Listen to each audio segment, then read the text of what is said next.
Film is a magical form of entertainment that everyone has indulged in at least once in their lifetime. We all have our favorites, we all have our nostalgic ones, and of course, we all have that first one we were ever exposed to, the one that has opened us up to that world of entertainment. The first film you've ever seen in your life holds a special place in your heart, no matter how many movies you watch in your life. As someone who has done simple spoiler-free reviews on a lot of movies and media within the past few years without really doing a deep dive analysis on why I feel the way I do about that said product, you may be wondering, what is the film that gave me the spark of passion for what I do today? The answer to that is a film that was not only groundbreaking and would eventually spawn one of the highest grossing media franchises of all time, but a film I'm positive that everyone has seen at least once in their lifetime. And that, of course, is the blockbuster hit that was Pixar Animation Studios' first ever feature film, Toy Story.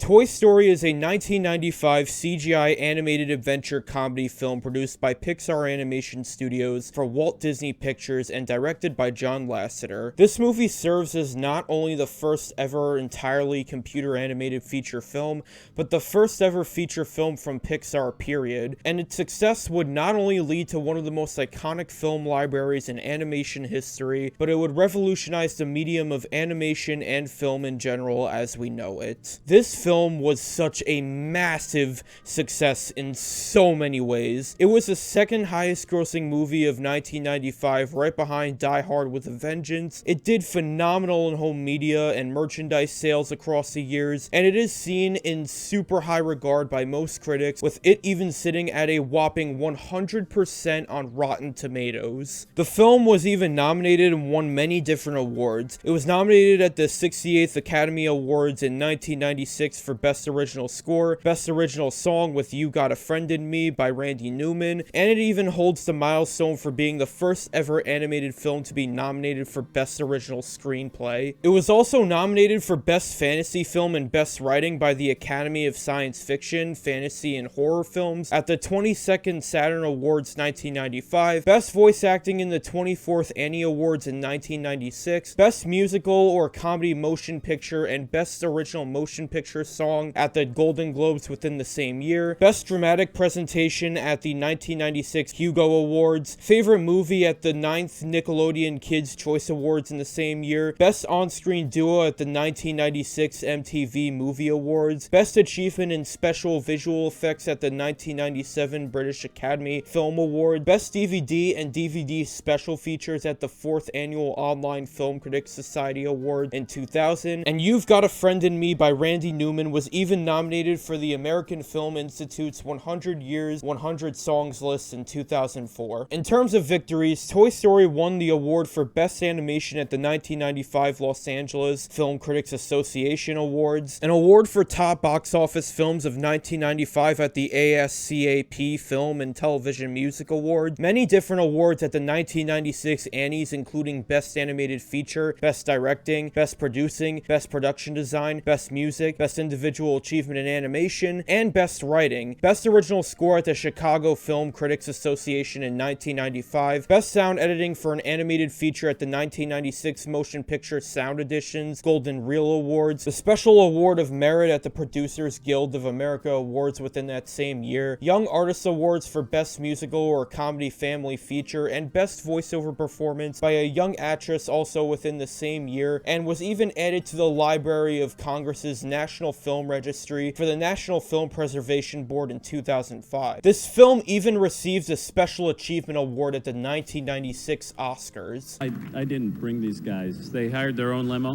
You know, it's a real small one. Malibu Ken was the driver.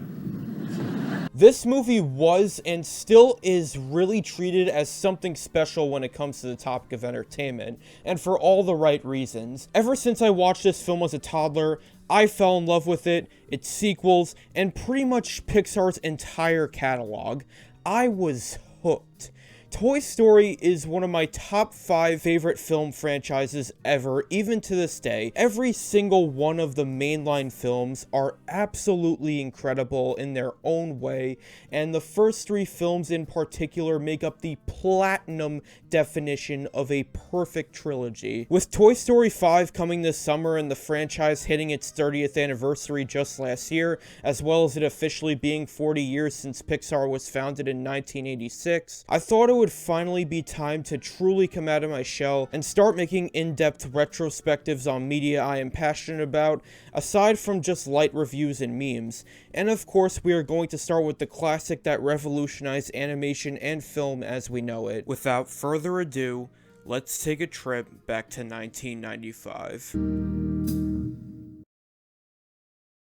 As we all know, Toy Story is the first ever Pixar animated feature that kicked off an entire line of iconic and beloved theatrical films from the studio. However, like with most major animation studios, Pixar did not start out making theatrical films. They started out by making a variety of fully CGI animated shorts. When John Lasseter, director of Toy Story, who was working as an animator at Disney during the time, watched 1982's Tron, he was so fascinated by the CGI effects within the film that it led to him creating his own fully CGI animated short films, including Luxo Jr., Red's Dream, Knick Knack, and of course Tin Toy, in which the premise of that specific short revolved around the world from a toy's perspective. The success of Tin Toy gained the attention of Disney to seal the deal with Pixar to create a full-fledged animated feature revolving around this concept, and that feature film of course being the one we all know and love. The film went through countless changes throughout its production history, one of the first ideas being the main character of Tin Toy, Tinny, getting lost on a road trip where he encounters an old ventriloquist dummy who almost resembles the main character of the final product, and the duo eventually wind up at a preschool where they will never get lost or outgrown, a premise that would eventually play into the third mainline entry. Eventually they decided that they wanted to make their own original toys for the film, so the crew decided to look at their favorite toys from their childhood and wanted to incorporate all their individual favorite aspects about their choices, thus creating a Space Ranger initially named Lunar Larry and some other names like Tempest and Morph, but would ultimately be finalized to the iconic Buzz Lightyear. The other main toy and star of the show, Sheriff Woody,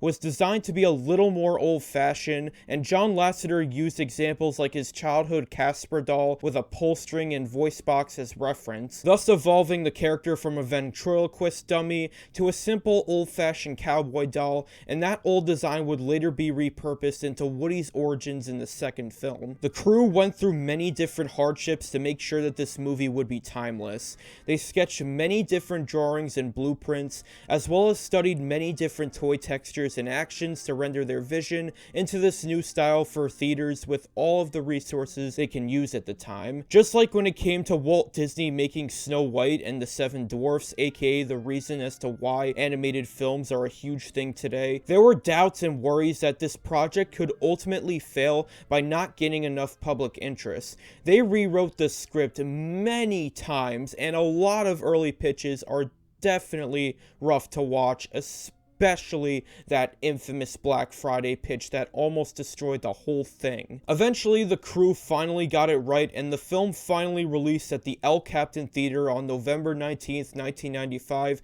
and the rest of the United States 3 days later. Saying this film was a huge hit would be the understatement of the century. Toy Story took the world by storm.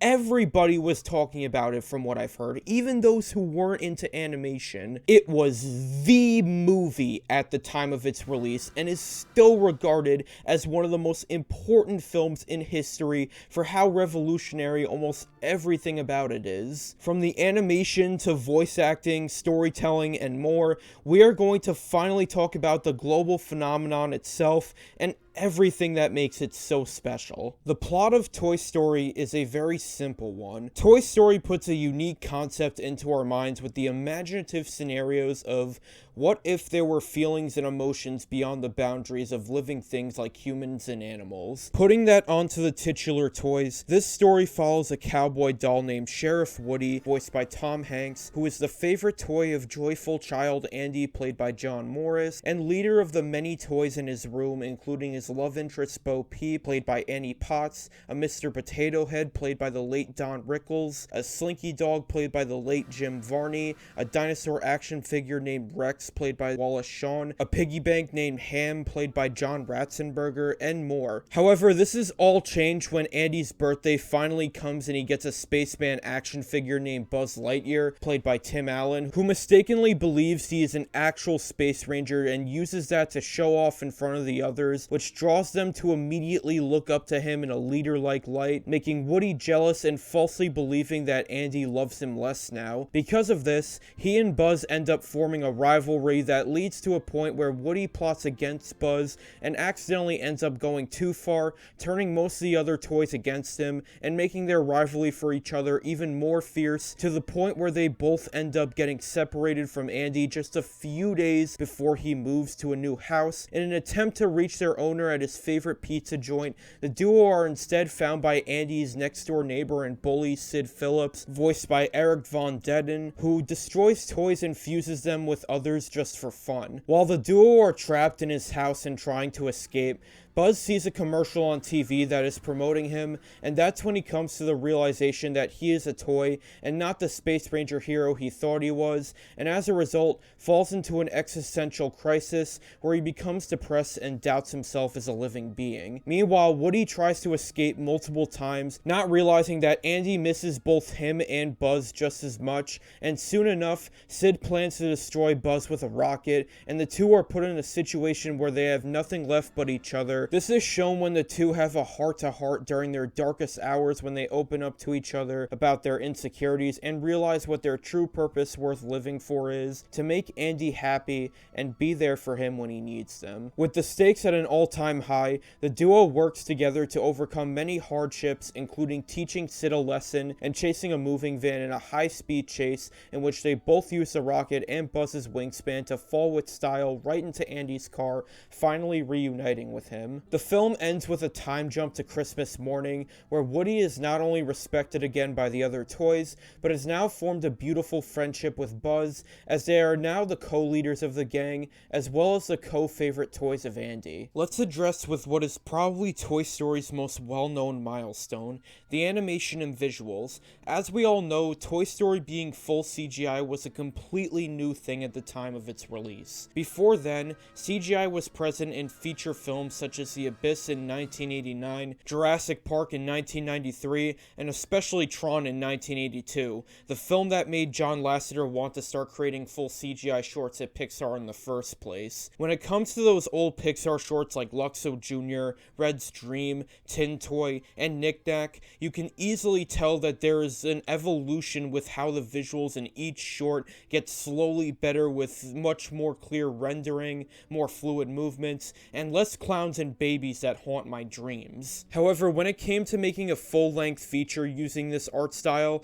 the production team of course had their worries that audiences wouldn't be interested in a film like this, because at the time, 2D hand-drawn animation was the face of mainstream Western animated films. Like I said earlier, the movie went through a ton of face changes, and the test runs varied. One of the most well-known ones for film experts was the pitch where Buzz Lightyear was just this tiny action figure that looks like something you'd find out of a McDonald's Happy Meal, and Woody was this giant, freaky-looking ventriloquist dummy. To infinity and beyond!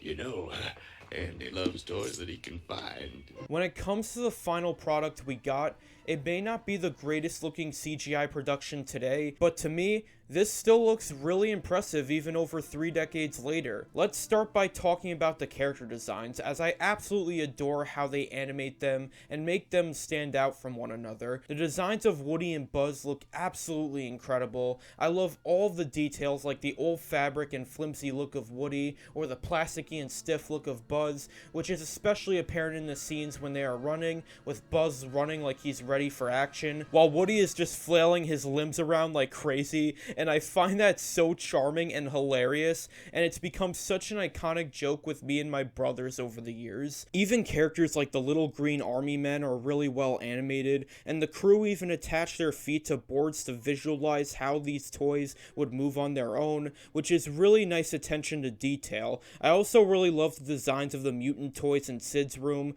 with how creative they got with fusing specific toys together, like putting human limbs as the wheels on a car, the baby head with little hairs and metal spider legs that gave me nightmares as a toddler watching this, or even just flat out making a hooker and not even trying to hide it. Even designs that look a lot more simple like Rex, Ham, or even some of the background toys look really appealing due to just how uniquely they are animated and texturized to the point where they look really charming and memorable despite not being as detailed as the two main protagonists. Rex moves just like how a real plastic dinosaur would, Ham waddles because he has stubby limbs, Slinky is always dragging his back whenever he walks, etc. The only character design I am not too crazy about are the humans, which are really the only thing in this movie that hasn't aged the best visually, as they do look very uncanny at a lot of angles, and every time I see some of the background humans at Pizza Planet with their jittery animations, I can't help but laugh. But they aren't as bad as a lot of people make them out to be by today's standards. Plus, once you watch the horror short that is Tin Toy, you won't think these human designs look so bad. In terms of the locations, they look absolutely phenomenal, and I love how they set the mood for each scene. I love the opening of the film with the cloud wallpaper in Andy's room, and just how perfectly and calmly lit it is, showcasing just how good and happy of a kid he is. Even the scenes where the little green army men are watching Andy's birthday party, and you can see wear and tears on the bottom of the wall showing the house's age, which is something I just noticed upon my latest rewatch. I love how Sid's house is mostly messy, dark, and dirty, which really sets the tone for his role as the main antagonist of the film. Plus, gotta love how his hallway carpet is a direct homage to the Overlook Hotel from Stephen King's The Shining. My favorite location as a kid was easily Pizza Planet, as it is just so creative in being a space-themed arcade pizza restaurant. Everything just looks like it goes all out with the intergalactic theme, and Disney and Pixar, please turn this into a real thing. What are you waiting for? Every single positive aspect about the design of the characters and locations are all even more appreciative with the clever sound design of the film. They really did a solid job with making it sound realistic as possible in CGI animation. There are so many small details within it to analyze, from the constant rattling of Slinky's spring whenever he moves, to the unsettling and distorted sounds that the mutant toys make during their introduction scene to emphasize the dangerous environment Sid's house is for them, or when the toys face Sid's dog Scud and he sounds like a more vicious animal like a tiger, because from their perspective he's almost like a supernatural monster. Or how about when Woody and Buzz get lost at the gas station and a semi-truck comes and almost crushes Woody's head? Its sounds are blasting through the speakers because it's taking place from the toy's perspective. There are so many more examples, but it really is insane how much attention to detail was thrown into making the sounds mesh so well into the scenes that make it sound so real in this animated picture. To top it all off, the voice acting and overall performances in this film are nothing short of iconic. Before getting into the 2 stars of the show, every one of the supporting toys like Bo Peep, Slinky, Potato Head, Rex, and Ham, and even the little green army men leader are all really memorable thanks to their really passionate cast cast that really gives these characters life despite only being secondary roles. Even pushing the sequels out to expand these characters to the side, the supporting cast in the original Toy Story will stick with you even if it's your first time watching the film. A lot of John Ratzenberger's most well-known roles are from various entries across Pixar's entire history of feature films, and of course, his role in his first rodeo is great as the wisecracking piggy bank ham. Me, I hate to break up the staff meeting, but they're here! Birthday guests at 3 o'clock! Wallace Shawn also gives a hilarious performance as the nervous dinosaur action figure Rex, and I don't know why, but this one specific line during the scene where the gang is searching for Buzz at nighttime really cracks me up. Buzz, is that you? Whiskers, will you get out of here? You're interfering with a search and rescue. Of course, the late U.S. Marine drill instructor Ronald Lee Ermey does an incredibly passionate job as the leader of the Little Green Army Men Sergeant. A good soldier never leaves a man behind. The late Jim Varney gives a really authentic southern accent to Slinky Dog and really does a compelling job in making him one of the last members of the group to briefly believe in Woody during his downfall. Golly, Bob, howdy. And of course, the last of the three late actors I wanted to talk about in this film, Don Rickles as Mr. Potato Head, gives a hilariously angry and sarcastic performance, all complete with a Brooklyn accent that causes legendary line deliveries out of this character. I mean, Humpty Dumpty was pushed by Woody. Rest in peace, all three of you. You truly shaped a generation with these performances. Annie Potts as Bo Peep gives the character a calm and more sympathetic tone, and this especially shows during the scenes where she is giving Woody advice or displaying her hope in him when he is lost. Ow! Oh, hi, Bo. Hi.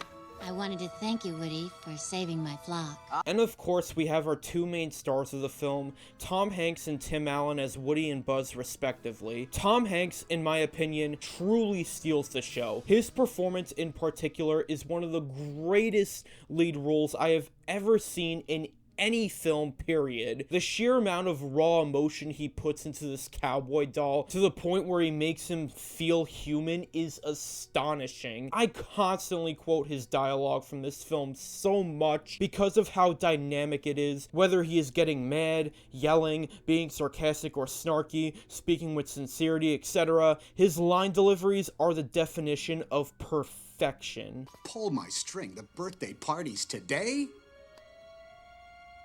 Okay, everybody. Coast is clear. Of course, Tim Allen as Buzz Lightyear is not too far behind us. He does a phenomenal job portraying the character and making him sound boastfully confident during his scenes of triumph, sympathetically deep when he is in an existential crisis, and overall determined and accepting of life when he finally realizes his true purpose. Buzz Lightyear to Star Command. Come in, Star Command. Star Command, come in. Do you read me? Why don't they answer?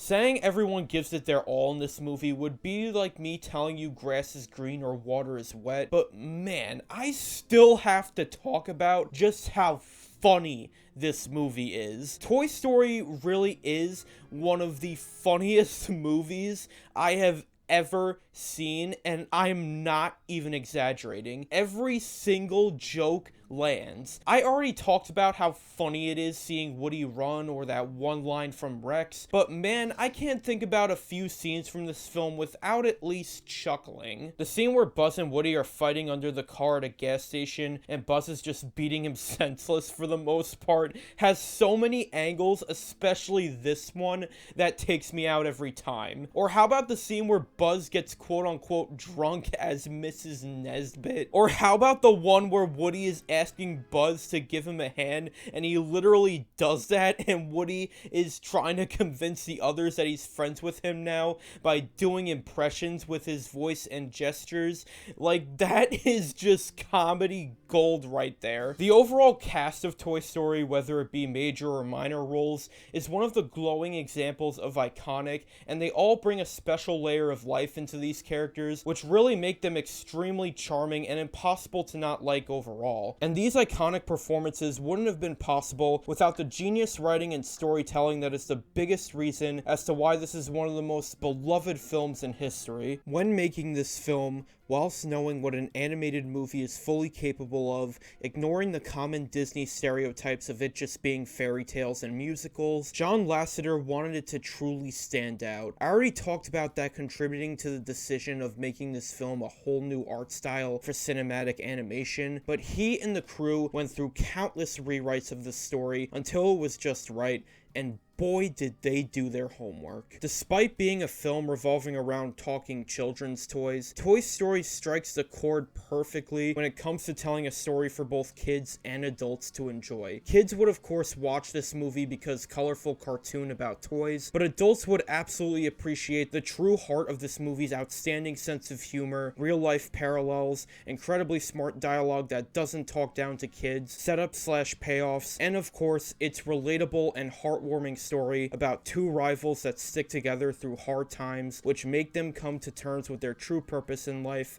and form a beautiful friendship. Woody is one of my favorite characters of all time, period. He is the heart and soul of these films. Every single film in this franchise portrays him as flawed in different ways, and they give him an extremely strong character arc that always gets more mature and emotionally relatable as the saga progresses. The first movie is the simplest one of the bunch, but saying it makes full use of its runtime would be the understatement of the century, as it displays both main characters with their own perfect blend of strengths and weaknesses. Woody is shown to be very smart and resourceful when it comes to running the society the toys live in and coming up with plans. However, because he is Andy's favorite toy, he has a massive ego and believes that all these other toys are beneath his level of power and leadership. So he relishes in the fact that they all bow down to him without really forming a strong bond with them aside from Bo Peep. Probably the perfect example of irony in this film is when he tries to calm the others down on the day of Andy's birthday by telling them that nobody will be replaced, only for that to be his exact fear when Buzz is introduced and Andy replaces all his Woody and cowboy decorations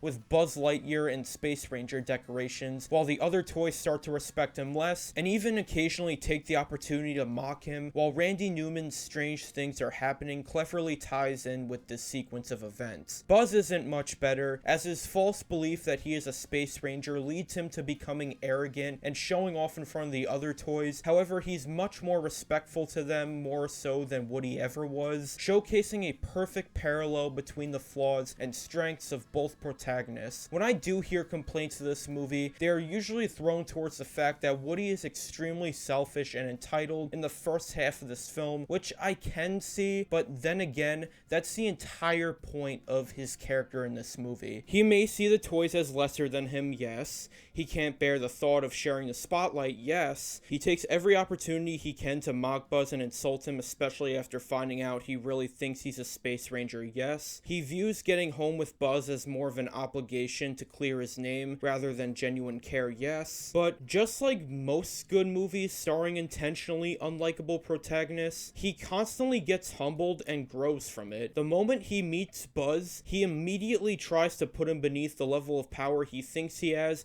and put him down in front of the others, only for Buzz to get lucky and show him up instead, instantly winning the others' respect. Woody is then in a position where he is no longer being the only one favored by Andy, thus leading to the toys not seeing him as powerful as he wants to be seen, and this can be seen clearly when the shark toy wears his hat and mocks him with it in a hilarious way, and Mr. Potato Head even does a similar thing with his sarcastic remarks, and they are both satisfying to watch because he just acts so hypocritical and entitled.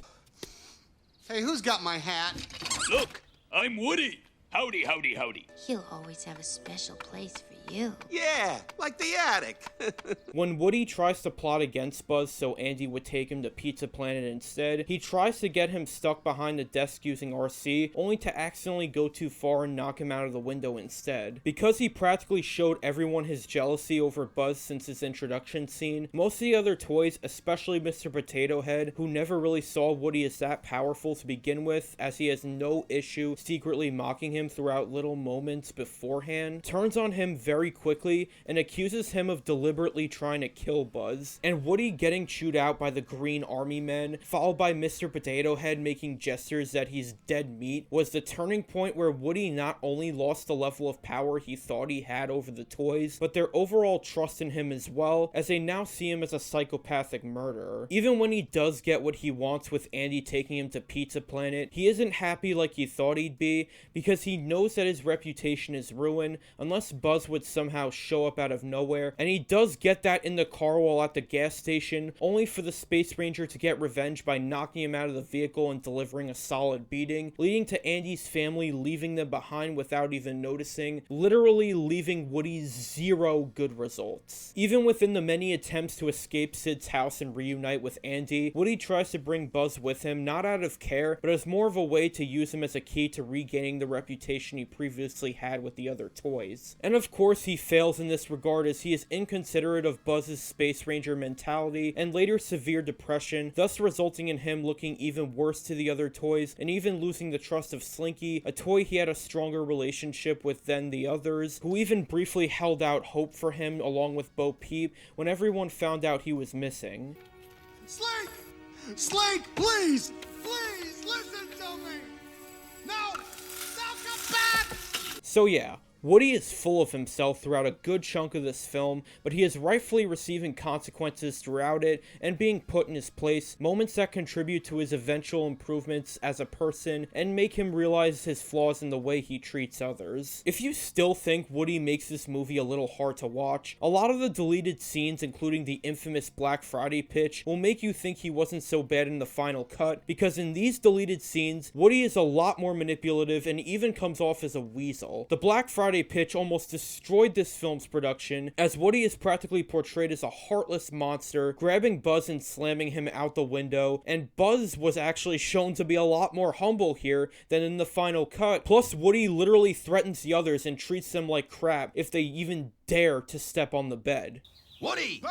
I'd just like to wish you luck. I know you'd do the same for me. Oh, yeah, well, yeah, there you go. Whoa! Whoa! Woody, you deliberately threw Buzz out the window. Hey, it's a toy world. I'm sorry, Woody, but I have to agree with them. I don't think what you did was right. What? Am I hearing correctly? You don't think I was right? Who said your job was to think, Spring Wiener? Well, I just thought that use this vast reserve of brain power to consider this for a moment. If it wasn't for me, Andy wouldn't pay any attention to you at all. In fact, my sketchy friend, you would have been hauled away to Goodwill a long time ago, so shut your mouth and get them off the bed. This pitch was so poorly received by the crew, and even Disney themselves tried to make them shut down production and lay off employees because of how bad this was. Of course, the crew didn't give up and reworked Woody's character into not exactly being a happy, nice guy, but a person who could let jealousy get the best of him, thus leading him to not attempt murder, but scheme to get back on top, leading him to unintentionally making his life a lot worse than he exaggerated it to be, which as a result led to the perfect balance of Woody being an unlikable protagonist that is fun to follow, as he is constantly being put in his place through satisfying forms. As for the other star of the show, Buzz Lightyear, he also has a massive ego in believing he is much more than he actually is. In this case, a toy believing he is a space ranger, but he is a lot more respectful to the others than Woody ever was, and making the cowboy feel even more irritated with even having to constantly tell him over and over again that just like all the others, he is a toy. It gets to a point where he is actively telling Woody about how the galaxy is in danger in a hilarious homage to Star Wars, and it just leads to what is, in my opinion, the funniest part in the entire movie, and that is, of course, You are a toy!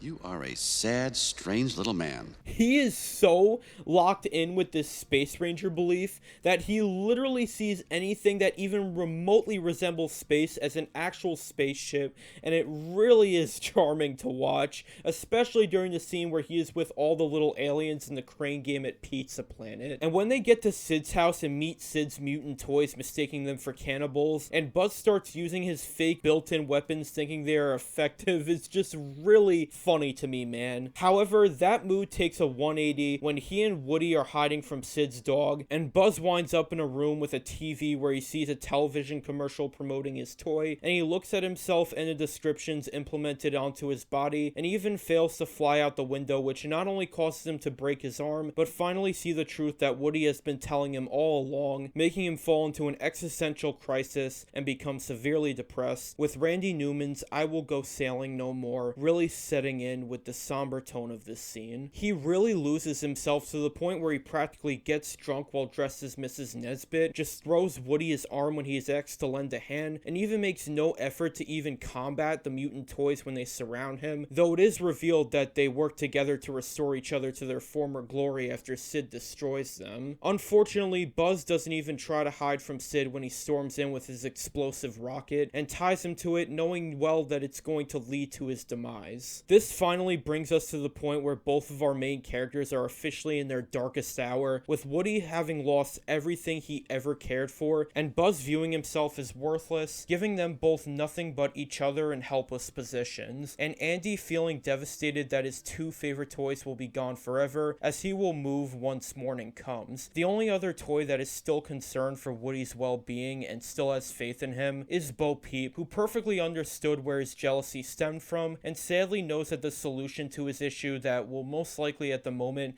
forever be impossible for him to see. Oh, Woody. If only you could see how much Andy misses you.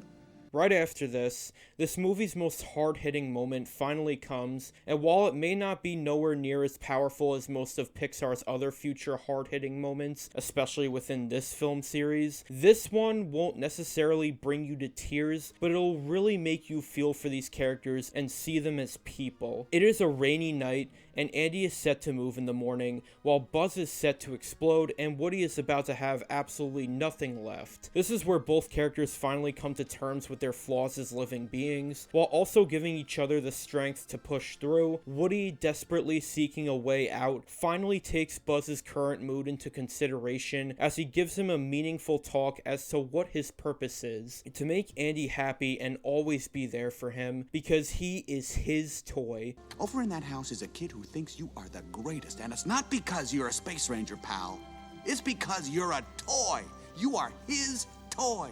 This encouraging speech even leaves Woody into doubting himself and even questioning how he could even be loved by anyone due to how old-fashioned he is. Buzz, using the encouragement he was given, accepts Woody's advice, and both are finally willing to work together to get out of their dark situation and reunite with Andy, so they can serve their purpose in making Andy happy and always being there for him when he needs them. However, when this escape attempt fails, Woody resorts to using his effective planning skills to team up with the mutant toys in creative ways to not only rescue Buzz from certain doom, but teach Sid a lesson he'll never forget, which may also be a little messed up because he is just a child and no therapist would ever believe him if he ever talked about this traumatic incident, but whatever, he needed some discipline anyway. This chilling homage to The Exorcist is amazing. From this point forward, we see the relationship between Buzz and Woody take its final stage in evolution, from egotistical rivals to best friends who wouldn't leave each other behind for any reason. This can be shown when Woody is about to get into Andy's car, but sees Buzz struggling to fit through the fence, only to then sacrifice his big chance of reuniting with Andy to retrieve Buzz, not because he feels like he has to, but because he truly cares about Buzz now. Throughout this incredible final act in the film, we see both characters do the most perilous things in traffic to ensure both of them land in the moving truck together, thus showing the others that Woody is trustable again,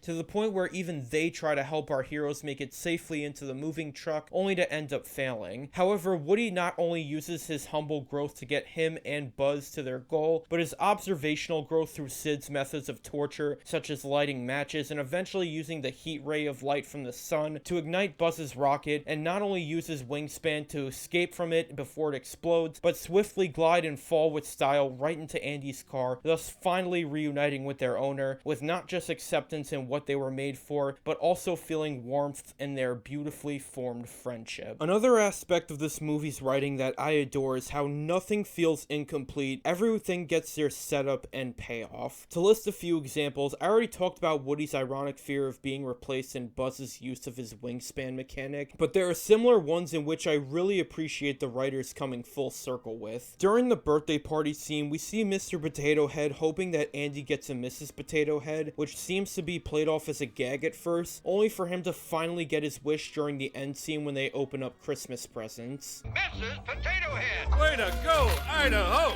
Gee, I better shave. Rex is not good at roaring and fears about Andy getting a better dinosaur than him during the staff meeting scene at the beginning of the film, only for him to not only improve his roaring skills during the Strange Things Are Happening sequence, but shown to overcome the fear of being overtaken by the end of the Christmas scene. Maybe Andy'll get another dinosaur, like a leaf eater. That way I could play the dominant predator. Woody and Bo Peep are shown to have a bit of a flirty relationship throughout multiple points in this film, and she is the only one who believes in him the whole time when he is lost, and of course the end Christmas scene gives us a satisfying conclusion to those moments. Merry Christmas, Sheriff. Say, isn't that mistletoe? And the biggest one of them all, which may even be a new thought to some of you, the meaning behind both connected character arcs can all be summarized through one of the most iconic songs in film history, You've Got a Friend in Me by Randy Newman.